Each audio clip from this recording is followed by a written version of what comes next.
Pagbati pong muli mga kaibigan, ituloy po natin ang ating pag-aaral po tungkol sa katiyakan ng pagpunta sa langit. Ang daigdig po ngayon ay nagdiriwang ng Holy Week o Semana Santa at kaya ang pag-aaral po natin ay may pamagat po na mahal na araw. Meron pong mga palaspas, pasyon, padasal, at mga prosesyon at mga sunrise services po sa iba't ibang mga simbahan. Pero alam po natin na ang pinakasentro ng pagdiriwang at pag-aalala ay ang kamatayan ng ating Panginoon sa krus. Bakit yan po ang sentro? Sapagkat yan po ang tungtungan ng ating kaligtasan. Kaya nais ko pong ibahagi sa inyo ang kahulugan, layunin, kapangyarihan ng kamatayan ng Panginoon na magdudulot sa iyo at sa akin ng tinatawag na kaligtasan at buhay na walang hanggan. Unahin na po natin ang una. Sabi po ng Efeso 1:7, tinubos tayo ni Kristo sa pamamagitan ng kanyang dugo. So ang una po na dahilan o layunin ng kamatayan ng Panginoon ay pantubos. Ang tao po ay katulad po ng isang bagay na nasanla po sa kamay ng tinatawag na kaaway po ang dyablo.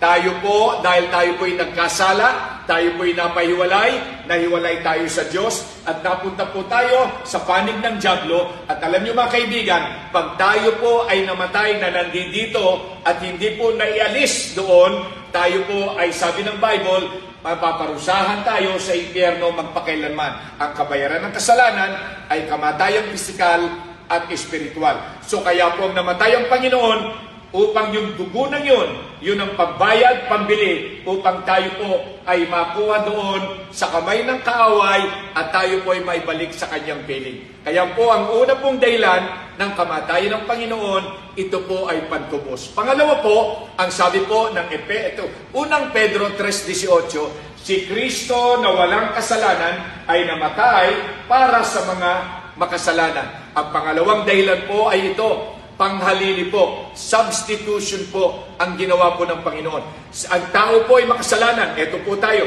Ang sabi ng Bible, tayo po ay nagkasala, hiwalay sa Diyos, mapapahamak sa impyerno, may hatol sa ating ulo. Pero alam niyo mga kaibigan, si Kristo na ipinanganak ni Birhen Maria, walang kasalanan, namuhay ng matuwid, at alam niyo po, wala naman siyang kasalanan, ngunit ang ginawa ng Panginoon, siya na po ang namatay sa krus, binata niya, inako niya, at kanyang kinuha yung ating kasalanan. Siya na po ang nagbayad upang mga kaibigan, ikaw at ako ay mapawalang sala, ikaw at ako ay maligtas, at kung tayo po ay sasampalataya kay Kristo bilang Panginoon at tagapagligtas, siya ang daan ng katotohanan at ang buhay.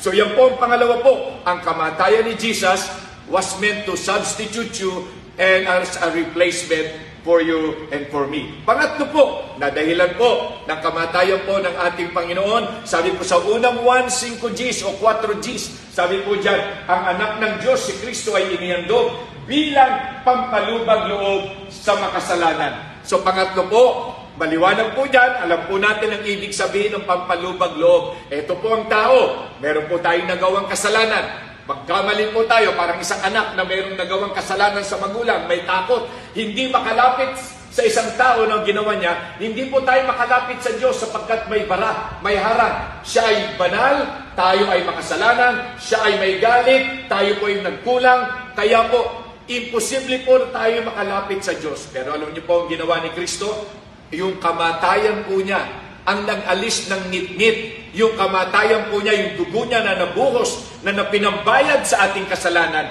ito po ang nagtanggal ng galit na yan at napalubag po ang loob ng ating Amang sa langit.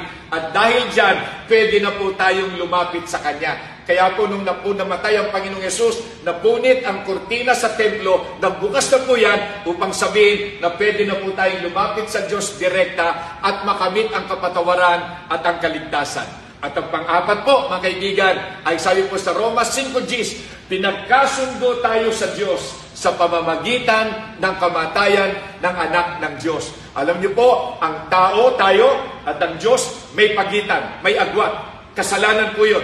At pag hindi po yan naiayos yung agwat na yan, dahil pagkasundo, nainapit, tayo po'y mapapahamak doon. Naalala niyo po yung awitin ng Pamasko? Hark the herald angels sing, glory to the newborn King. Peace on earth and mercy mild.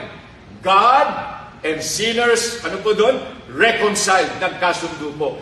Ano po ang paraan para magkasundo po ang panig ng Diyos at ang tao? Meron po magitna po, parang isang grupo ng tagapamayapa, pinagkasama po tayo at pinagkasundo po sa pamamagitan po ng kamatayan ni Jesus Christ. Kaya mga kaibigan, sa gabi pong ito, sa araw na ito, sa kapanahunan na ito, ikaw ba ay tinatubos na? Ikaw ba ay napalubag, nakalapit na sa Diyos? Ikaw ba ay napagkasundo na? Ikaw ba ay natanggap mo na yung halili na yan ng Panginoon? At pag ikaw ay namatay, tiyak mo na ba na ikaw ay sa langit pupunta? Mga kaibigan, dahil sa kamatayan ng Panginoong Yesus, ang kaligtasan ay isang regalo. Hindi po tayo maliligtas ng ating reliyon, hindi po tayo maliligtas ng ating kabutihan, ng ating pong kabaitan, but only through the death and the blood of Jesus Christ. Sa oras po ito, kaibigan, tiyak mo na ba? Kung hindi mo pa tiyak, hindi mo pa nailagay sa puso mo ang kapangyarihan na yan ng kamatayan na ginawa ni Jesus. Sa oras na ito, pwede kitang gabayan sa panalangin. Saan ka man naroon, pwede mong tanggapin si Jesus. Sabi ng Bible, ang sino mang sumampalataya sa Kanya ay huwag mapahamak sa impyerno, kundi magkaroon ng buhay na walang hanggan. Gabayan kita, kaibigan, sa panalangin. Kung nais mong matiyak ang pagpunta sa langit, yumuko ka, pumikit ka, at tayo ay manalangin. Sumabay ka sa akin sa panalangin ng taos puso. Panginoong Diyos, kahabagan mo ako na isang makasalanan. Patawarin mo ako. Si Jesus ang aking tinatanggap at pinagtitiwalaan. Ang kanyang kamatayan bilang aking tagapagligtas. Pagkaloob niyo po sa akin ang buhay na walang hanggan. At iligtas niyo po ang aking kaluluwa mula sa impyerno. Maraming salamat, Panginoon, sa iyong anak na si Jesus na tumubos sa akin. Sa pangalan ni Jesus, Amen. God bless you po at marami pong salamat sa muling pag-aaral po. Stay safe.